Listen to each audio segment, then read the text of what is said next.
Bakit walang result? Gusto mo bang malaman kung bakit wala ka pa ring resulta? Hindi ito motivation, real talk ito. Kasi minsan, hindi mo naman talaga kailangan ng inspiration. Kailangan mo lang ng clarity.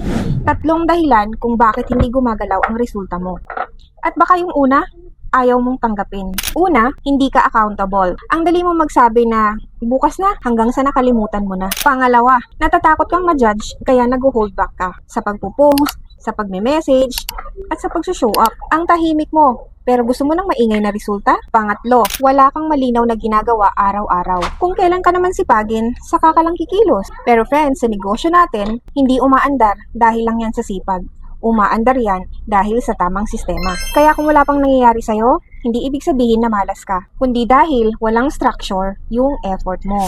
Kaya kung gusto mo ng direction at hindi lang puro motivation, follow mo ko, tutulungan kitang maging consistent with purpose. Miss Jessa here. See you on the next one.